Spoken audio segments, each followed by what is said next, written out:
भारत के मशहूर संगीतकार ओपी नैयर ने एक मर्तबा कहा था कि इन्हें इस बात का बेहद मलाल है कि वो मैडम नूरजहां और नैयरा नूर से कोई गीत न गवा सके। ये वो ओपी नैयर हैं जिन्होंने गीता दत्त और आशा भोसले को शोहरत के आसमान पर पहुंचाने में अहम किरदार अदा किया था। कहा जाता है कि ओपी नैयर का एक मर्तबा लता मंगेशकर से किसी बात पर झगड़ा हो गया था और इसके बाद उन्होंने उम्र भर लता से कोई गीत नहीं गवाया। उन्होंने गीता दत्त से बड़े शानदार नगमात गवाए और फिर आशा भोसले के कैरियर को भी नई सिमतें दी। नैयरा नूर के बारे में इस बेमिसल मौसीकार के ये कलमात यकीनी तौर पर हमारी इस गुलकारा के लिए किसी एजाज से कम नहीं। दरअसल ये नैयरा नूर की सहरंगेज आवाज का शाखसाना है जिसने ओपी नैयर को इनके बारे में ऐसा तारीखी जुमला अदा करने पर मजबूर किया। नैयरा नूर 3 नवंबर 1950 को भारत की रियासत आसाम में पैदा हुई। इनके आबाओ अजदाद कारोबारी बिरादरी से ताल्लुक रखते थे और अमृतसर में रिहाइश पजीर थे।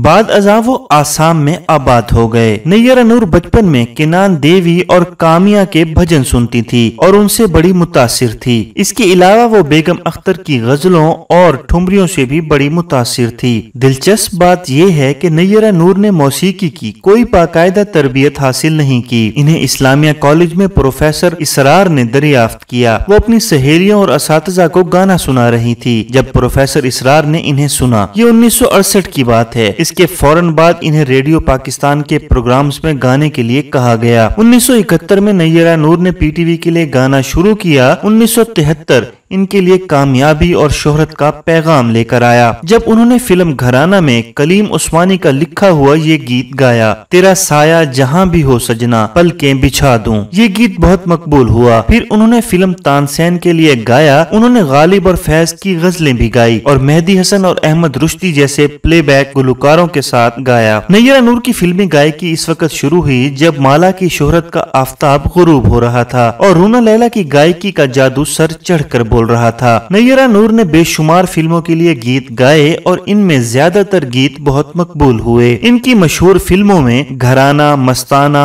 आईना, फर्ज और ममता, आस, फूल मेरे गुलशन का, पर्दा न उठाओ, सुबह का तारा, दो साथी और किस्मत शामिल हैं। वैसे तो पाकिस्तान में प्लेबैक गायकी में कई मशहूर गुलकाराओं का नाम लिया जा सकता है, लेकिन नैयरा नूर का आहंग सबसे अलग था। इनके बारे में कहा जाता है कि प्लेबैक गुलकाराओं में वो ताजा हवा का झोंका है। प्लेबैक गायकी के अलावा नैयरा नूर ने गजल गायकी में भी बड़ा नाम कमाया। इसमें कोई शक नहीं कि पाकिस्तान में मैडम नूरजहां और फरीदा खानम के बाद जिस खातून ने गजल गायकी में अपने फन का सिक्का जमाया वो नैयरा नूर हैं। इनकी गजल गायकी का अंदाज इंतहाई खूबसूरत था। ये बात इंतहाई हैरान कुन है कि मौसीकी की बाकायदा तरबियत हासिल न करने के बावजूद नैयरा नूर ने गजल गायकी में भी काबिल रश्क मकाम हासिल किया। नैयरा नूर के वालिद आल इंडिया मुस्लिम लीग के सरगर्म कारकुन थे। 1947 में जब कायदे आजम ने आसाम का दौरा किया था तो नैयरा नूर के वालिद ने उनका इस्तकबाल किया था। क़याम पाकिस्तान के बाद उनकी वालदा नैयरा नूर और अपने दीगर बच्चों के साथ लाहौर शिफ्ट हो गए। नैयरा नूर के वालिद अलबत्ता 1993 तक आसाम में कयाम पजीर रहे क्योंकि वो आसाम में अपनी जायदाद फरोख्त करना चाहते थे।